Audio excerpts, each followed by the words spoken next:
let me please introduce the other speakers here. Keith, would you like to begin? I would be happy to, Professor. Thank you. And would you, in the process of your remarks, introduce Lester? I certainly and Steve? will. I'm Keith Stroup. I'm a 61-year-old attorney from Washington, D.C. As Professor Nesson indicated, I founded NORML back in 1970, served as executive director during the 70s, returned and served as executive director another term from 1995 to 2004, and I am currently legal counsel to the organization. I first smoked marijuana in 1965 when I was a freshman at Georgetown Law School, and I have been a regular marijuana smoker ever since.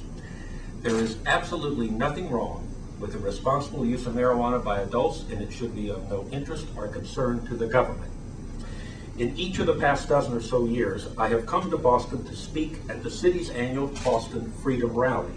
That event, which is held on the Boston Common, is a citizen protest against the continued prohibition of marijuana smokers. It's sponsored by the MassCan NORML group, which is the state affiliate of NORML in Massachusetts.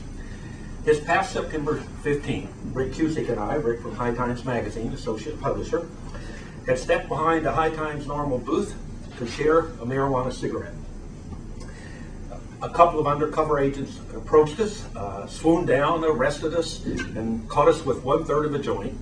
And the statement they made when they caught us, which was sort of interesting, was, "You two are old enough to know that." It was clear that their impression was that only kids smoke marijuana, which is a mistaken impression on their part. And they didn't recognize that there are tens of millions of Americans who smoke marijuana responsibly, and many of us are senior citizens. Mr. Cusick and I were booked at a temporary holding station they had set up at the Common. We were then released on our own recognizance and allowed to return to the Freedom Rally to make our speeches later that day. So in some ways, I want to make it clear, we're not complaining about the police. I don't think they enjoyed being there. I don't think they liked the fact that someone had told them they had to go out and bust 40 or 50 marijuana smokers. And they were clearly a bit embarrassed that they had ended up arresting a couple of gray-haired old men who were older than they were. But the point is, we never should have been arrested at all, as marijuana smoking should not be illegal.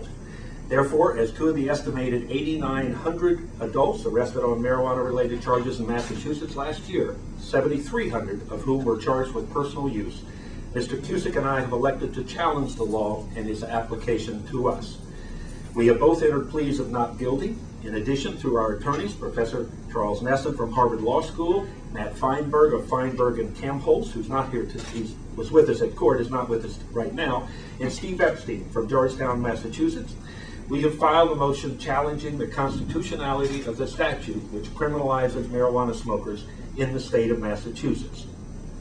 In addition, we will eventually be challenging, be requesting the judge to issue a jury nullification instruction in this matter to advise the jury that they absolutely have the legal power, that if they think that what we did was not wrong and that convicting us of criminal marijuana charges would create an injustice, they are absolutely free and have an obligation to acquit us. Mr. Cusick and I did not wish to get arrested, nor did we intend to create a confrontation. We were simply trying to make a political statement at Boston's annual anti-prohibition event. Now that the state has chosen to treat us as criminals, however, we feel obliged to challenge these laws that result in more than 800,000 marijuana arrests each year in this country. It is time we stopped arresting responsible marijuana smokers in Massachusetts and throughout the country.